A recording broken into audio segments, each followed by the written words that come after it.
Perception is a very interesting word because it implies seeing something through the eyes. And then there's the topic of the third eye or the mind's eye, the imagination. And it's very interesting because throughout my meditations, I seem to always step into like the observer point of view. That's not necessarily Adriel that is experiencing everything, but something that's a little bit more beyond that and could sort of separate from the person that I am and my experiences and my memories and my dreams and desires. And it's a very interesting thing because as a human being, there's so many different things to pull me in, push me out, and all sorts of roles that I step in throughout the day. And it's all perception and it's all a choice.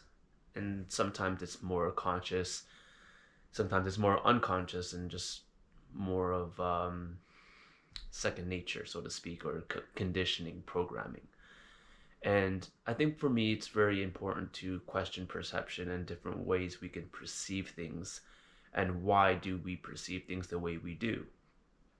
And being part of the human experience in this human body, there's my sense of taste and touch, my hearing, and all of those forms of perception offer something very unique. And all of those things together create this human experience, which is such a bizarre and trippy thing when I really think about it and meditate on it. And today I wanted to talk about a sense of perception that is deeply connected to the human experience, if not essential to the human experience, which is the emotional aspects, the emotional perception. And throughout my entire life, I've kind of struggled with being with my emotions. I was told very often that I'm overly emotional and I'm too sensitive and I overthink things. I was always questioning things and wanted an answer. I was always striving to understand why I'm experiencing these things or why do humans do these things. And very often I was told as a young person that, yeah, too sensitive, too emotional, and think too much. So I just kind of suppressed that over time. And as I got older and experimented with different things, and primarily on the dance floor is where I started to notice the emotionality of things. Um, like I could feel my emotions more deeply, and at the same time, I was more disconnected from the ego self, like from Adriel, and was connected to something more. And when I got a little bit older, I started experimenting with the dream space, and I was trying to get into lucid dreaming, and I was journaling, and that's where I began to notice that when I dream, I don't necessarily experience it like I do in my waking life, where I'm seeing things in real time, I'm hearing things in real time. Rather, when I dream and when I recognize I'm in a dream, what tends to happen is I recognize the emotions of what is happening, and then everything else gets pieced together. It's a very unusual experience, like hard thing to explain because it happens and it's just an acceptance of this is what's happening.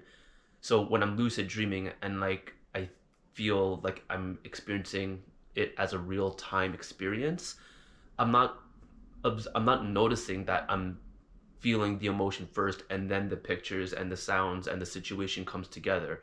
It's only after I wake up it back into like waking life reality that I reflect and I'm able to grasp little bits and pieces. And then I, over time, I realized, oh, the pictures came after the emotions. Like the emotions elicit like a memory that kind of script out the situation or the circumstance. And then the pictures and the colors and the sounds and everything else comes together. So it was a very interesting awakening or observation and a continuous investigation as to how or why this happens. And there are times on the dance floor when I'm deep into the meditation, deep into the process or the journey, that there is a connection to something beyond and there's a line of communication. So there's always this nudge that, okay, this is something very special, something that is worth investigating. And there definitely is a component of doing it with other people that seems to open up the gates or open up the opportunity to connect in this way, which is a little bizarre because it's like I'm not necessarily interacting directly with other people, but it's as if the intention to come together to dance and be in a meditative state together creates the variables required for those things to happen. And it's one of these things and concepts of like knowing there's a certain formula to achieve a certain result and not knowing why that result happens, but just knowing it does and then making use of that information. For example, water. Water freezes at sub-zero temperatures and it boils at a certain temperature. I think it's above 70 degrees Celsius, something like that. I could be wrong. But I don't know why water freezes below sub-zero temperatures or boils at above 70 degrees. But with that knowledge, I could freeze the water, put it into a drink to make it cold. I could boil it so I could cook food or drink it as a hot liquid, make tea and extract all the good vitamins and minerals from plants. So yeah, it's just good that formula is on the dance floor, just something I know that happens. I don't know why it happens, but I know it does happen. And I also talk to other people that experience this connection to a higher realm and accessing different methods of perception of reality. And there's different layers of like the physicality, the mental aspects, the emotional aspects, and perhaps something beyond. So that's a very huge calling for why I am doing the work with dance and offering these dance spaces, and in this new chapter becoming more open to offering dance in different ways. And I think right now Canada is in a very interesting place where there's becoming more interest in this type of work or method of experiencing the human experience. Pardon me. And I know there's different parts of the world where there's more momentum, there's more of an interest, and perhaps it's because there's a lot of travelers in those particular regions where people are more open to ecstatic dance and free-form movement and meditation, combining those things all together.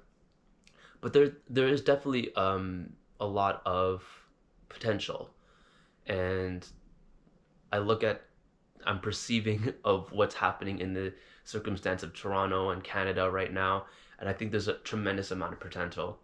And it's just a matter of me seeing that and being able to communicate or to organize myself in a way where I can resonate with people that are kind of lingering towards it or just kind of curious, or maybe they're looking for something but they don't really know what they're looking for. And perhaps when they hit the dance floor in an ecstatic dance or in an elemental movement class, then they began to get a little bit more of an understanding of what they're looking for. And I did experience this on Tuesday. Like I taught a class, and my number one takeaway from that class was it would be helpful for me to be more compassionate to the fact that there are people that have never done ecstatic dance before, and I need to express like certain things more clearly. And I can't take it for granted that everyone has done ecstatic dance or knows what it is or even heard about it. And yeah, dance is a very scary thing for a lot of people, and it's time to move past that and to experiment and to be present and just play around with what is possible once we're on the dance floor. So I would like to take this opportunity to invite you to an ecstatic dance with facilitation on Sunday morning. Doors open at 9:40 and the opening circle begins at 10 o'clock and we'll go to about 11:30. So if you're interested, information is in the link in the description below, and you can always send an email or reach out, leave a comment. And yeah, I look forward to sharing the dance floor with you really soon, and thank you for listening and tuning into this video, and hope you have a great day. Take care.